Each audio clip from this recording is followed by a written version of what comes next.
Okay, everybody, here is the tarantula spotlight video for the Eupalaestrus campestratus. As you can see, Dakota decided that he would like the stick, so we're going to throw a worm in here. Hopefully he'll grab that instead. This was a requested video. I'm trying to get this tripod right. It's not working very well for me. Come on, let's let go of this, huh? Can you? You don't want to get the worm. The worm is much better. Look, there's the worm. There you go. Well, you got to see him for a minute anyway. He may bring it back out. This is a unconfirmed juvenile male. I didn't see anything in the molt before that led me to believe that it's anything other than that. I was really hoping that he would come out and stay out. I do have a sling. Let me grab it. He's out. Or she's out, anyway. So we'll put this, we'll put the lid back on if I can find where I put it. And if Dakota starts to come back out, we'll be able to see him. And then we'll get this guy through. Should be able to see this one through the plastic anyway. Okay, and you can see how large this one is. This one will be molting probably in the next few weeks. He's gotten real big. So I expect a little bit of growth out of this next molt. It did eat a few, I don't know, 4, 5, 6, 7 days ago. I have to look at my records and see when it was I feed them. But anyway, the Eupalaestrus campestratus, or the pink zebra beauty, they're a long-lived tarantula. The males can be 8 to 10 years. They probably, before maturity. So they take about 4 to 5 years to get to that subadult, or, maybe 4-inch size, and then they kind of slow down a little bit, I think. The females will get 5 to 6 inches. I think the males get relatively close to the same size as well. They get confused with the Grammostola pulchripes quite frequently, and if I could get Dakota to come back out, I would be able to show you my Grammostola pulchripes female, and you'd be able to see how closely they look to the naked eye, especially at a smaller age. The difference between the two is the striation coloration, and of course the coloration of the tarantula overall. The pink zebra beauty is more of a grayish, brownish, and they'll get the pink setae. It's real fine. They're real pretty, and they're very docile. Again, it's rumored to be one of the most docile tarantulas out there. Those the Euophalis species red Grammostola pulchripes. Now they come from Paraguay, and they also are found in a little bit parts of Brazil and Argentina. Now I think Brazil to the north, Argentina to the south. I think that's the way it is geographically in South America. Paraguay is pretty much right in the middle. I think it's right below Bolivia. So it's like just south of Bolivia, and then Brazil touches it on the other, which would be on the west side of Paraguay. And these guys, they are from the grasslands and savannas there in Paraguay. And their average temperatures in the area that they live in is an average low is about 63 degrees and average high is about 80 degrees. Now again, these temperatures are ambient temperatures, so they're measured outside. They're not measured where the tarantula is actually burrowed down in. So we don't really know exactly what the temperature is in their burrow. It could be much cooler than that. They have a rainy season between March,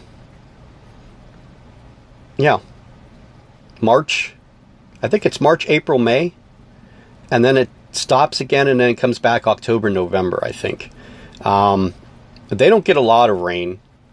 Well, they do. It's about 50 inches, I think, overall for the entire year, an average year, spread across Paraguay. Now, if you think about where Paraguay is in relationship to where we are in the United States, when we're having winter, they're having summer. So their warmest month is January, their coldest month is July. Which makes sense because the way that the Earth tilts on the axis and what part is more prevalent facing the sun. That's how the seasons go, of course. But their relative humidity on average is about 60 to 70%. Again, that is ambient humidity. That's not necessarily what they have in their burrows. It could be considerably lower, or it could be higher. I tend to err on the side of caution and say it's probably a little bit lower down there than it is up top, because you don't have such a, the air and the water to air moisture ratio for humidity is much higher up than it would be down below the earth. It can be damper down there, but I don't think the humidity level is going to be higher.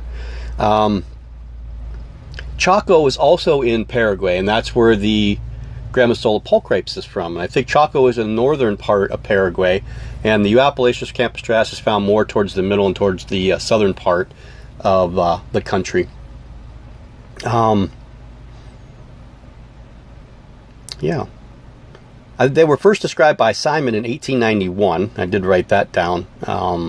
So it's a long described species, and it has had some name changes throughout, but it started out as the E. campestratus and the backup as the E. campestratus.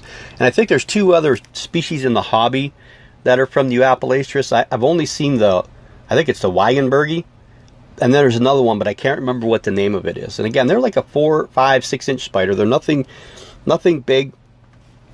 Yeah, Dakota's sitting right at the front of his little burrow thing. I don't know if we'll be able to see him or not, but you can see how big this sling is. Now, they're a medium to slow growing species. You're looking at a normal feeding pattern. If you feed based on abdomen size, if you're saying like you want to keep the abdomen size relatively close to the carapace size, you're going to probably get maybe 1 or 2 molts a year as their slings, and then that slows down as they get to juveniles, maybe once every 9 months, and then you may get once a year as they get into that 3 inch to 4 inch size. I found that they are very good eaters. There's difference between the two of them that I have. Dakota down here on the bottom never ever dug, even as a sling. It never dug anything. It's just like living underneath something.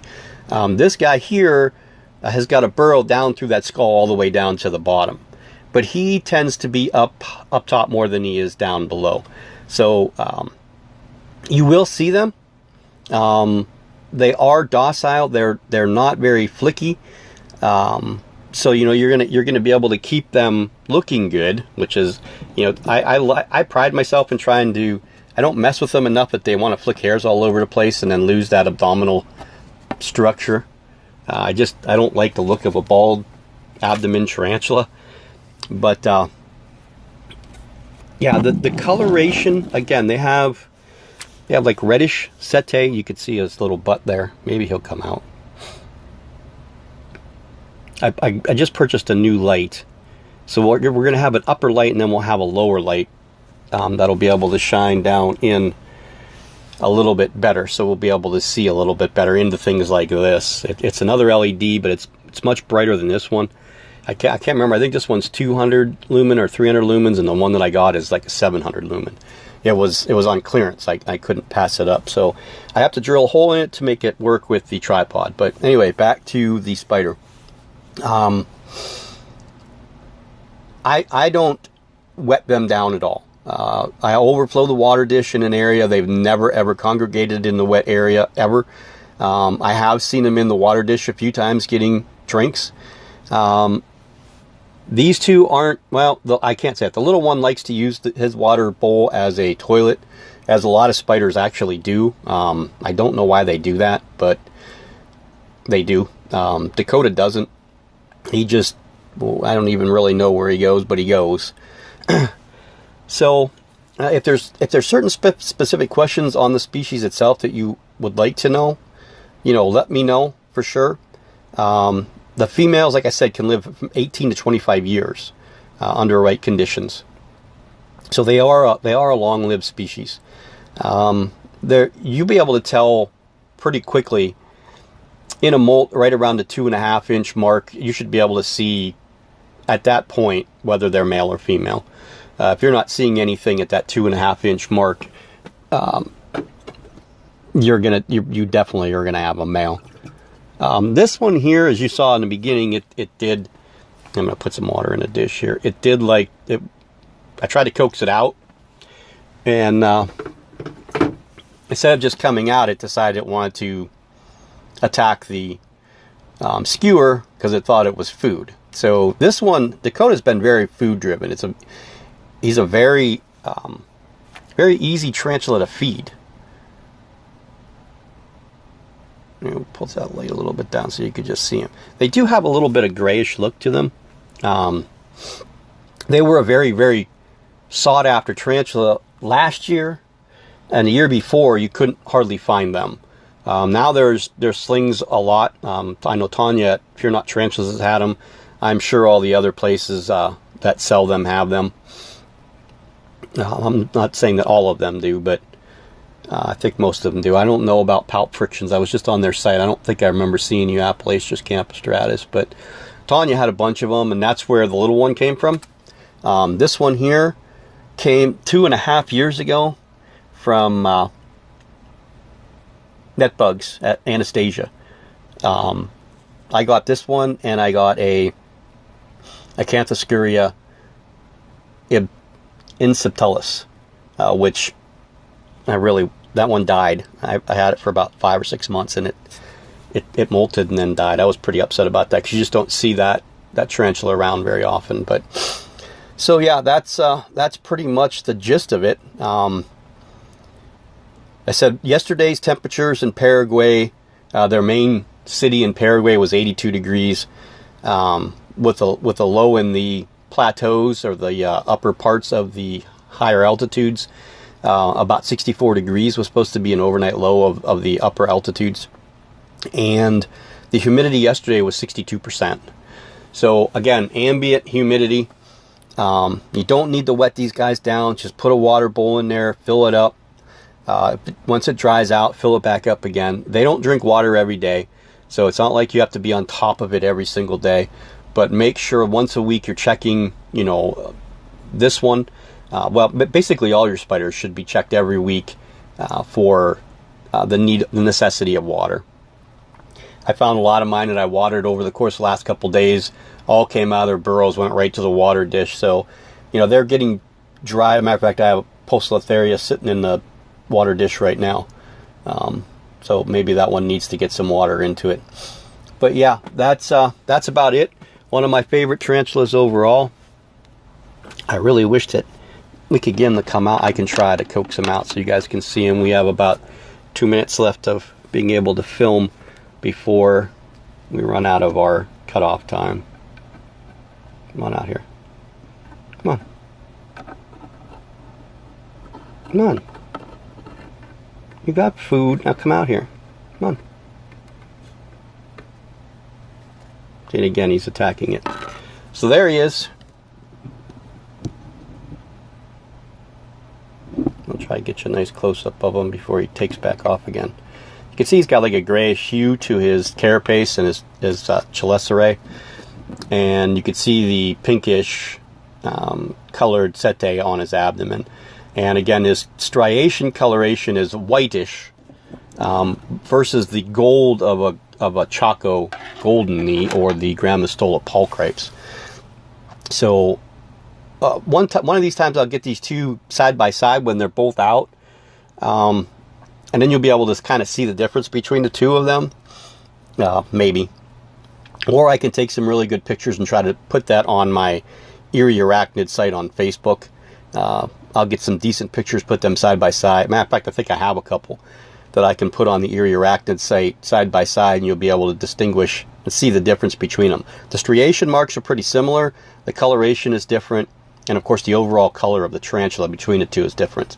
But they are very closely, not related. They're not closely related, but they're in close proximity of each other where they're found. I think, like I said, these are found more towards the middle and southern part of Paraguay, where the Grammostola pulchripes are found more towards the northern part in the Chaco region.